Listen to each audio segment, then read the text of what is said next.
That's what I'm going to start with.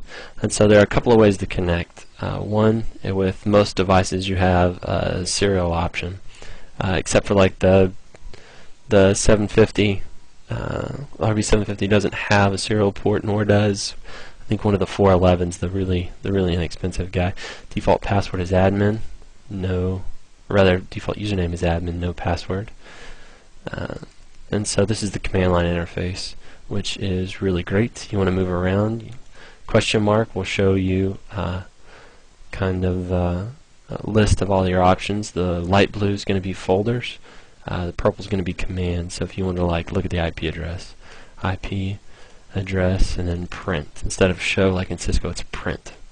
And so you can see I don't actually have any interfaces. I believe this guy's a 411 that I'm plugged into right here, my wireless AP. And you can also connect with Winboxes, which is the tool that most people are going to use. You hit this little box with the triple dots, and it'll look for all the devices, all the Mikrotik devices on your directly connected subnet. I want to connect to this 750 right here. Connect. As you saw, I chose the MAC address, and what that's doing is connecting with MAC telnet, what it's called. So it actually just does layer 2 to the device, which is super handy. If for some reason a firewall rule you lock yourself out, a lot of times you can still plug into the same directly connected subnet and MAC telnet into this guy. So it gives you kind of a back door. Or, you know, if you're going to do something that's completely a wireless bridge, you don't even have to put an IP on it. It doesn't even have to be manageable. You know, you can just MAC telnet in from the closest router. So let's see. You've also got your normal options, your SSH, your telnet. You know, so you can usually connect. I mean, you can connect in a multitude of ways. You can even do FTP for file transfer. Let's see. Oh yeah, and for that triple dot trick I did. To be able to see that, guys, you have to have IP neighbors enabled on that interface. Just a little tip. If you've turned it off, you have to turn it back on to do that little trick. By default, it's on. Let's see. The first real command in here I have listed is safe mode. So I'm going to tell you about that really quick. You open a new terminal, Control X puts you in safe mode. You see safe mode taken popped up right there.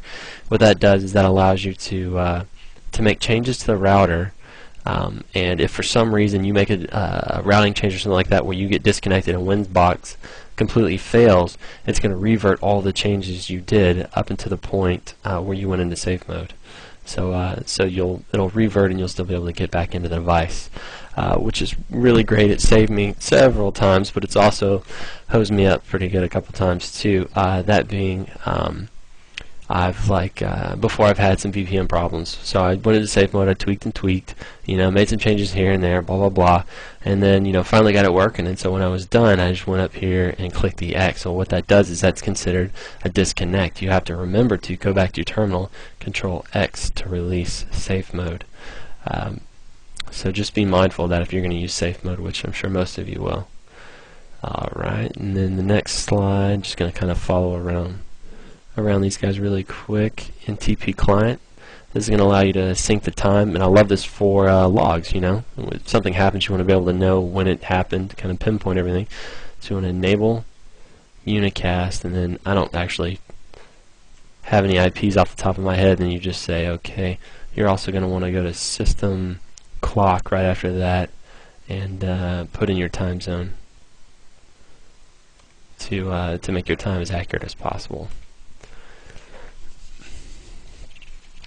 Let's see, moving on, system identity. As you can see, I already put a name on this guy. System identity right there. I'll just name it RB. I'll go ahead and modify that a little bit. So you can see up here at the top says RB750. There you go. That way, when you're connected to multiple Mikrotiks, it actually, you know, makes it easier to tell which one you're on. And also, when you pull an IP via DHCP from another machine, the host name that shows up is going to be that one right there. So that's system identity. System users. This is where you can set up a multitude of user accounts right here. By default, it's admin full. You can add additional users, add additional groups, and then assign rights to those groups, what they can actually see and use. Let's see, system logging. This is very important because this is kind of your insight into what's going on. If you're having a specific problem, you can enable that logging for that specific type of problem. So like you're doing VPN, one of the first things you want to do is topic IPsec action to memory, and you say okay. So what that's going to do is whenever you go over here to the log, it's going to show all of your VPN stuff here in the log. You know, all of your phase negotiation, any problems that are going on in there, it's all going to show up in this log. Really, I mean, you can see pretty much every action shows up in this log. Another thing you're going to want to do is, what I usually do is I set up one as UPS, because I never plug UPS into these guys. I say UPS, and then I hit this little tick right here, which means not UPS, and I send it to remote. I say okay, and I go actions, and then remote right here. I set this as my cacti box. I run cacti easy, which can be found from cactiusers.org. It's a great open source monitoring project. I use it in pretty much every site I do consulting for. I install it, or I'll run them off my hosted cacti server. What it basically does is it'll dump all of these messages to the syslog server, and you can alert, or you can go back in time and see what happened, all that good stuff. You know, DHCP client pulls IPs, server hands out IPs. Somebody's trying to log into your server and they're failing authentication. All of that information can be dumped back, which can be extremely useful, especially when it alerts you at 2 in the morning that somebody's trying to break into your router. Let's see, DNS server. This is a nice one for a site. Sometimes you can have the appearance of running your system a little bit faster. Let's see, settings, allow remote requests right there. First you're going to put in your DNS servers, but then allow remote requests will allow clients on the inside to actually query you, and you become a caching DNS server right there. So it'll actually speed up DNS requests, or it'll speed up DNS requests because it'll be able to cache them locally as opposed to you having to go out and pull every time. Plus, you'll also be able to add in some static DNS entries if you want to. Alright, so I'm going to show you my basic diagram. This is kind of this guy right up here. This is the guy we're going to use to model our little config on the 750 Opter. So, what I'm going to do is I'm going to kind of loosely follow these slides, just because I like to buck the system a little bit. So let's see if I can squeeze this down a little bit. There we go, so you can still see them. Kind of arrange this stuff. So what am I going to do first? I'm going to put IP address. I'm going to add some addresses. This is going to be that outside interface, and he is 1.1.1.1 /30. Now you can fill out the network and broadcast store right there. You can do the slash notation and hit apply, and it'll fill it out for you. And I'm lazy, so that's the way I'm going to do it. I'm going to make that Ethernet 1 indeed. Add me a new one. This guy's going to be 192.168.1.1/24. And we'll just make that Ethernet 2. Why not? Apply. Okay, so we got our 2 addresses. Now, the next thing you're going to want to do is, well, yeah, I've got it in the slides in there. If you have like a DSL provider that's providing you a dynamic IP, you're going to want to run the DHCP client on this guy. So you go IP DHCP client, as you saw. You specify the interface if it was, you know, outside, and then you can. There's a few options in here to make note of: peer DNS, peer NTP, and add default route and administrative distance for that route. By default, you don't have to touch any of that stuff. You can just say OK and go, and that's great. But I also use this DHCP client option looking for rogues in our apartment complexes. So if somebody opens up a rogue DHCP server in my subnet, my Mikrotik will actually pull an IP And so what I do is I uncheck all of these guys right here, because if you leave it on by default, what happens, default route distance is 0. When I add a static route, it comes in at 1. So this rogue DHCP will actually hijack my route table, and so it'll kind of black hole my traffic. But remember, by default, you can just leave this just the way it is if you're doing your standard DSL connection. So routes, IP, routes, here we are. You see a couple of routes popped in because I configured IP addresses on those interfaces, so there they are. Now I want to add a default route to, we're going to 000/0 means any address. Gateway is what I use. I don't generally use gateway interface. 1.1.1.2 is going to be my ISP's connection. And that's all I need to do. Apply right there, and so you can see that it specified the interface to leave and everything. Or actually it would if the interface was up. See the static route popped in right there. Another interesting trick you can use is check gateway. So if you're using floating static routes wherein you've got another route to default, say with a different administrative distance. Another cool thing about Mikrotik is you can pretty much copy any command and it'll take it just as it was. Say I've got another default route, they're at 10, and I want to make it distance 10. What this says is, and I'll go ahead and add it, and OK. What it says is administrative distance 1. This one's always going to get used. This one will never get used. If this one falls off the face of the earth, then this one will actually start being used. Let me plug in these interfaces so you can see these routes come up.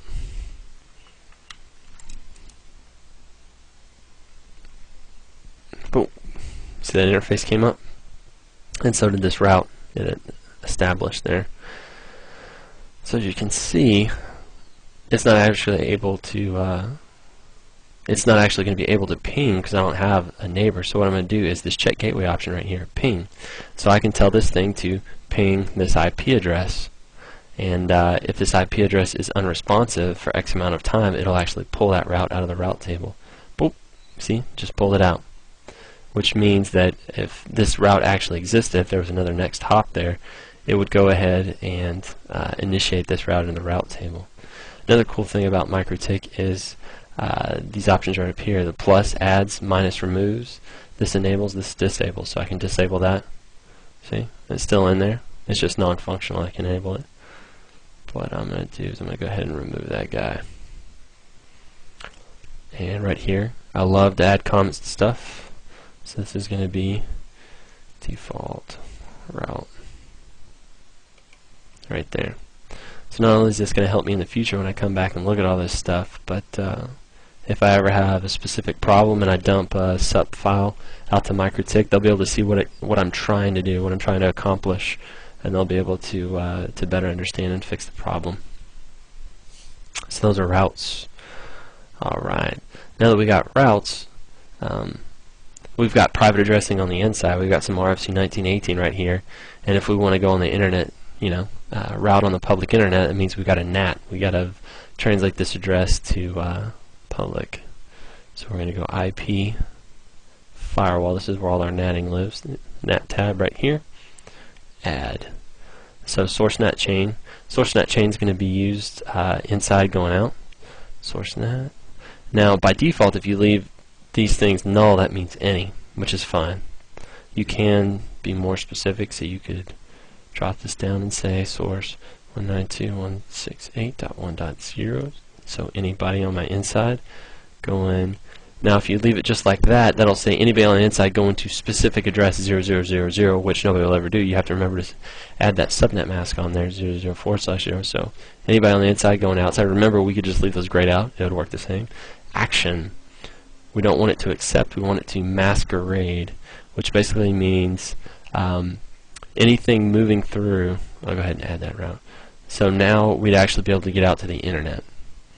Hosts on the inside would be able to traverse this router and go to the internet. It'll NAT properly.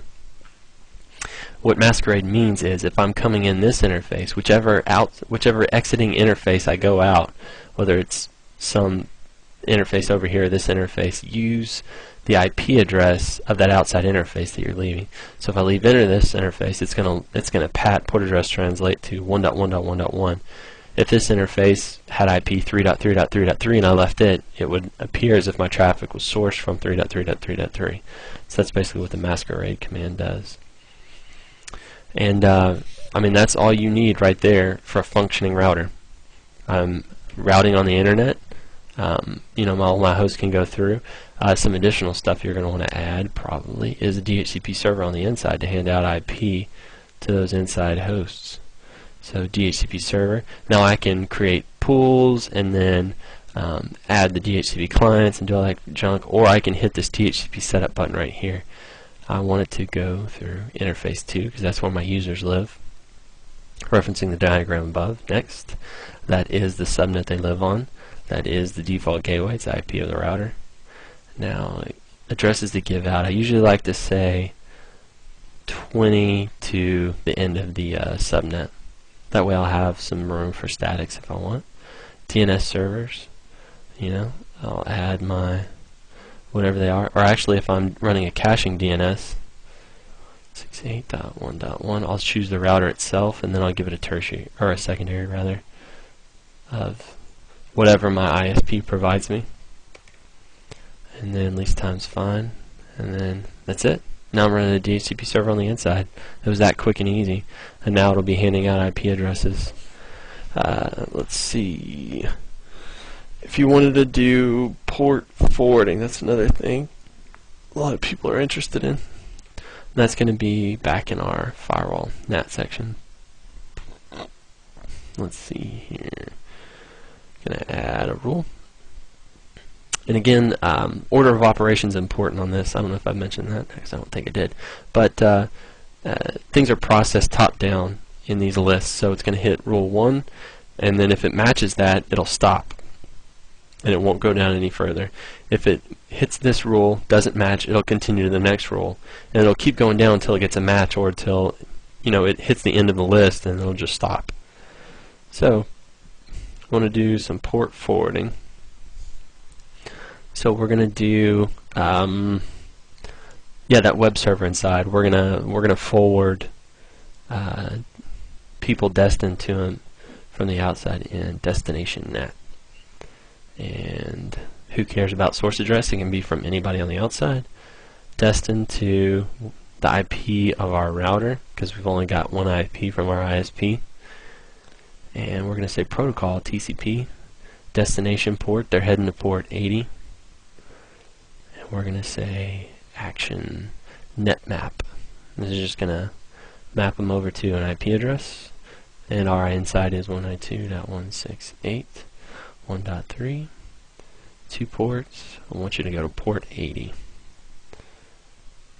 Okay. And so this, since this top rule, our masquerade, is inside going out, and this one's outside coming in, it doesn't really matter what our order of operation here is. Remember, a good thing to do is to put comments. Server port 80, and this will be, we'll call it pat outside. So it just makes everything a little bit easier to read, a little bit easier to keep up with. Let's see. And also, this reminds me of something. If I'm this PC right here, 1.2, and I'm trying to get to this web server, and I go to IP 192.168.1.3, you know, in my web browser, it's going to work great.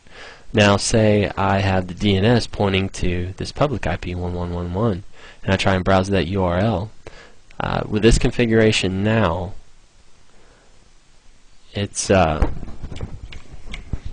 actually going to work. Let me see. Is this guy going to work? Yeah, it should work.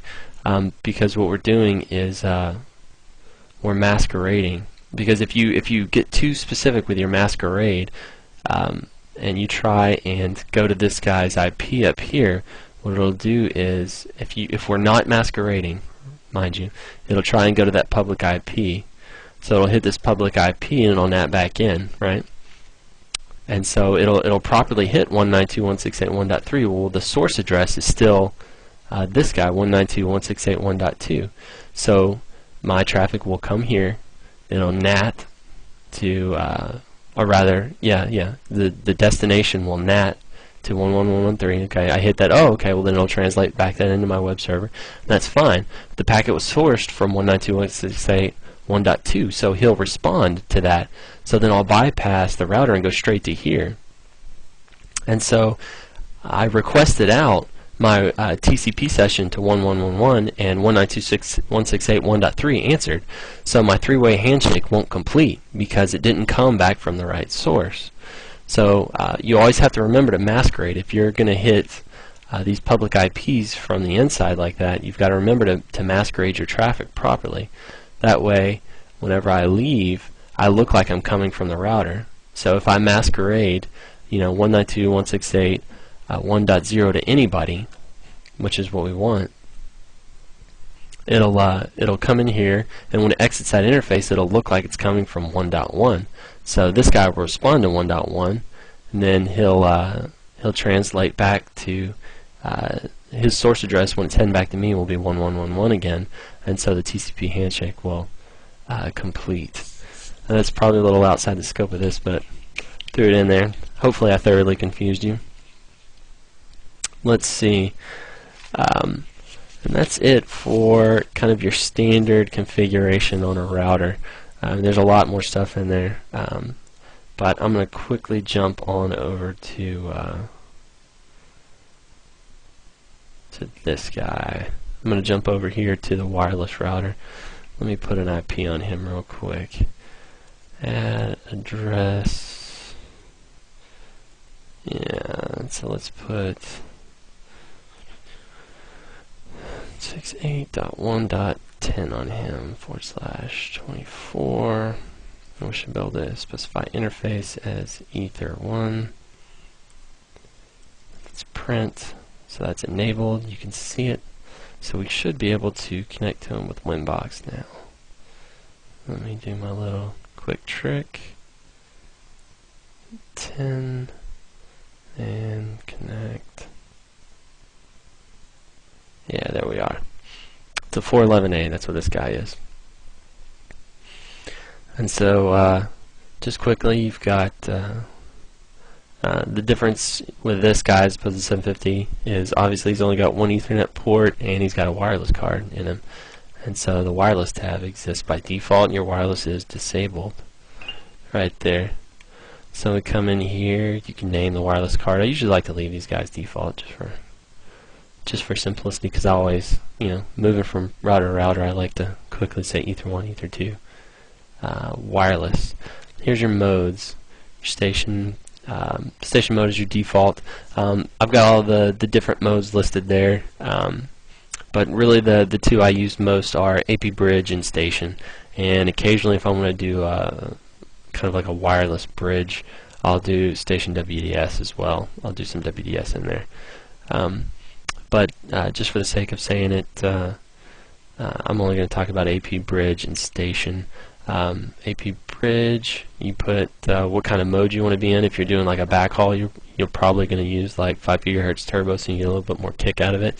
Your normal wireless cards in your laptop are going to be 2.4, so 2.4 BG if you want like clients to actually be able to connect. Here's where you set your SSID. You can have that to be whatever you want. And security profile, that's how you set up, like, I want them to be used WEP or TKIP or, whatever, WPA, all that junk. You're going to set in there. And if you're AP Bridge, you want clients to connect, you just say, OK, at that point. That's all you got to do.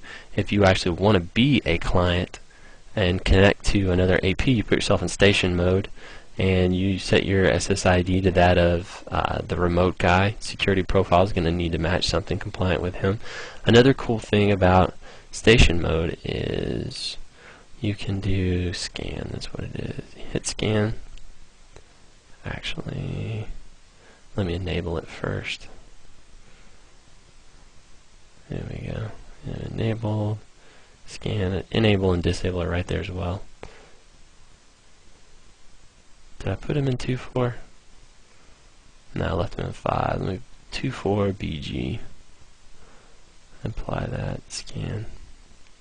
There you go. And so you can actually see some clients out there. This tells you what mode it's in, access point, or rather active, bridge, P's for protected if it's password protected stuff. And so if I see an open AP, I can just click on them and say connect, and it'll actually set my SSID up to that guy, and it'll actually connect me right into him, which I think is pretty cool. Let me expand my screen down a little bit. And now that I'm connected, you see connected to ESS. That means I'm actually bridged onto that guy right now. He's probably running DHCP, so I could enable the DHCP client on this interface and pull an IP and jump right in. But for now, I'm going to hit cancel. I'm going to go ahead and disable that guy back out. So that's your wireless stuff, station mode, security profile. I'll show you that. Oh yeah, if you're AP Bridge and you have people connect, you'll see it pop up in this registration table. Security mode. You can actually, in the registration table, you can see their connection strength and all that good stuff. In here, you can see all of your, like add a new, see all of your options right here for security. You can do radius authentication on the back end. By the way, Mikrotik can run a radius server by default, and they have a user manager that's really cool interface to configure all that stuff. So let's see, and that's kind of the quick and dirty on the wireless stuff. Let me show you some of the other important quickies, like setting up, or rather backing up your configuration. If you go to files, you can see all the files on here. You can click backup and it'll make this compiled backup file, but I don't really like that because you can't open it up and use it. What you can do is use the export command. Anywhere you can enter a command, you can type export and it'll actually pop out all the, let me show you up here. Export. So it'll actually give you, you can copy and paste this right here, and it'll actually give you everything you need to recreate those commands, you know, the IP address to put all that stuff back in. So what I like to do is use export file, and then you give it a name, and it'll crunch for a second, and when it's done, you'll see this file. You see it's still building right now, but this file backup.rsc exists now, and that's a plain text backup file of all my configuration, so I can copy and paste that back in. And so if I want to back this up, I can just click and drag and drop it into a folder, like on my desktop or anywhere else, and it'll copy it straight out. Also, if I want to upgrade one of my Mikrotiks, you just browse to mikrotik.com, support, download, you know, and then you grab, you know, the combined packages, what I usually use, and you just grab that file from a folder and you drop it in the file list, and it'll upload it. As soon as it's uploaded, you just go system reboot and it'll pull the package. If you just pull the plug and power it back up, it won't actually install that new OS. You actually have to tell the system to reboot, and then it'll shut down. It'll, you know, decompress that file or whatever it has to do. It installs all that stuff, reboots, and comes back up. So it's backing up your config and upgrading the OS. Alright, and this kind of, I got a little bit of stuff in here on bridging, because I do a bit of bridging, so I'll go ahead and show you that. Bridging is technically something, here, click right here, bridge, that's done in software, and you use it a lot in like wireless stuff. You're doing wireless WDS, you create bridge interfaces. It's almost like in Cisco, it's like a VLAN interface in theory. If you want to create a loopback in Mikrotik, you just create a bridge interface and stick an IP on it. So you create a bridge interface, ports, and then you just start adding whatever ports you want to be in there. And what that'll do is it'll turn them basically into a switch. The only problem is, yeah, like Ethernet, say 5, I want to add to bridge 1. Just say OK. And Ethernet 4, I want to add to bridge 1 as well. So that'll do is that turns those two ports into like switch ports, and so they can just L2 stuff to each other. But I can, if I put an IP address on that bridge interface, I can not only switch between those ports, but I can also route back into the router, which is a really cool feature. The only problem is that's all software based, so it means the processor has to handle all that stuff. With some of the newer well, not necessarily newer, the 150s, the 450s, 450Gs, the 750s, and I think like the 493, like that 9-port guy, have switch chips built in. And so what you can do is you can go into interface, and instead of creating bridges, I'll just disable that bridge. You can go in and you choose a master port. So whichever port you want to be master. We'll say we want port 5 to be master. So I'll go into port 4 here, and I'll say master port is port 5. And when I do that and say OK, it turns it into a switch port, only instead of being done in software, it's all done in hardware. So the processor doesn't get involved. Now what that also means is port 4 can't be anything but a switch port. I can't put an IP on it. You know, I can't add it to a bridge or any of that stuff. Wherein, like if I have a bridge interface and these ports are on that bridge interface, I can still put IPs. I can still do crazy stuff with them. Wherein, if I make, if I take advantage of the switch chip and they're those switch ASICs, I can't do anything with it except for use it as a switch port anymore. Now at port 5, if he's the master port, I can put an IP on him. I can do all the crazy stuff with him. So, I mean, it's a trade-off, but I think I don't think you're really losing anything there that I've run into. And you see, I'm running version 3. It's still a little early for 4, I think. But it's a little early for 4, but it'll work out. They'll work all the bugs out pretty soon, and I'll be moving up. There's supposed to be additional switching functionality in there. So bridging configuration. So if you want to do like routed interfaces, well, no, VLAN interfaces is what I meant to say. I'm sorry. I was looking at my notes down here. VLAN interfaces, from the interface you can add VLAN right there. You can name it whatever you want. Usually you want it to make sense, so if it's going to be VLAN 10, name it VLAN 10, and VLAN ID right here. Interface, what interface is this attached to? We'll say it's interface 5. Okay, you see it pop down there. Now what this basically does is that just turns it into a switch port. Capable of carrying VLAN tagged 802.1q packets. So if you have like a switch that's set to trunk, you can run multiple VLANs across it, and then this VLAN interface, I can actually create like a bridge interface and bridge multiples of these VLANs across ports. So if I wanted that to carry through to another switch, I could do that, and then I could put an IP on that bridge interface. I mean, it's basically just a whole additional interface you can do whatever you want with.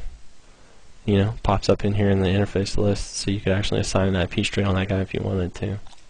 So you could route VLAN traffic right there. And you know, you could add multiple VLANs on the same port if you want to.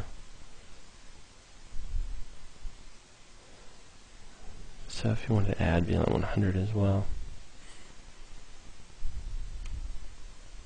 Whoop, add it to the wrong interface. Cool thing about this, you just double click, drop down, put it on 5, you say OK, and there he goes. Easy peasy. Let's see, that kicks on .1q trunking. So let me just run through some of the tools real fast, man, and that'll be it. We'll be out. Put a bow on it. Obviously you can tell there's a whole lot of functionality still left in here that I haven't touched. Let's see, IP scan, I use that occasionally. If I'm having problems, that'll actually, you can specify an interface and an address range, you know, IP/net mask, and it'll, let's see, port 2 I think is the port we got this stuff configured on. 192.168.1.0 and it'll scan that subnet looking for IPs. See, there you go, give you the MAC addresses and everything. And then you know, if you're having problems with something, you can scan a subnet, and then you can come over here to IP ARP, make sure they're popping up in the ARP table, all that good stuff. Just, you know, your basic troubleshooting tools. I use IP scan. Let's see, I use torch. Well, I use ping a whole lot, obviously. when I'm testing. I do a whole lot of IPsec stuff, so I use ping extensively, because I'll ping something on the remote gateway. Say they're 192.168.2.1. That's the subnet through my IPsec tunnel on the other side, and then I'll specify the inside interface to come from. That way it'll source the traffic from the inside so that it looks like interesting traffic and will actually traverse the tunnel. So I use that a lot.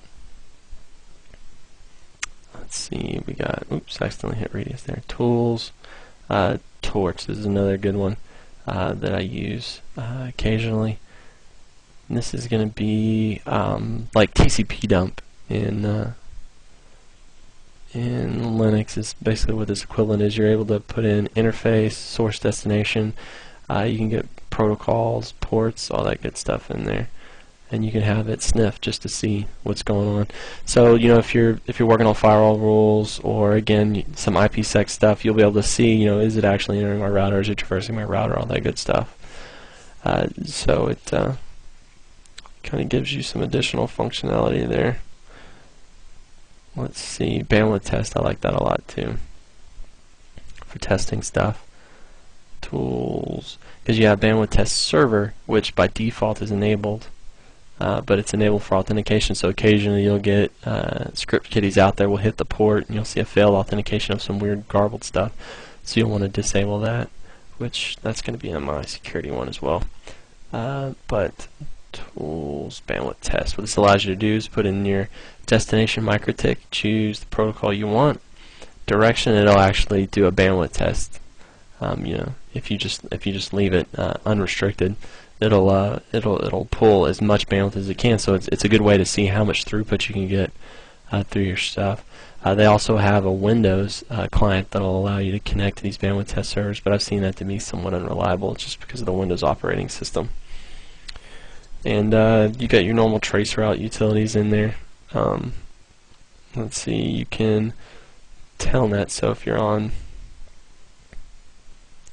here it is, telnet, it'll actually allow you to telnet or SSH, but you can also MAC telnet to another Mikrotik, get the drop down, and there's all the other guys he sees on that subnet, so then you can just MAC telnet straight to another one. It gives you command line interface over there too. And the last slide is going to be some resources to my blog, to Cacti. If you've never used Cacti, Cacti Easy, it's completely free and it monitors everything you can think of. I hope you enjoyed this. I know it was a little light, but I plan on offering several of these, you know, with kind of directed content. So hopefully I'll get to one you're more interested in soon if this one didn't do it for you. Thanks. Drop by the blog, leave me some comments, drop me any questions. Thanks, guys.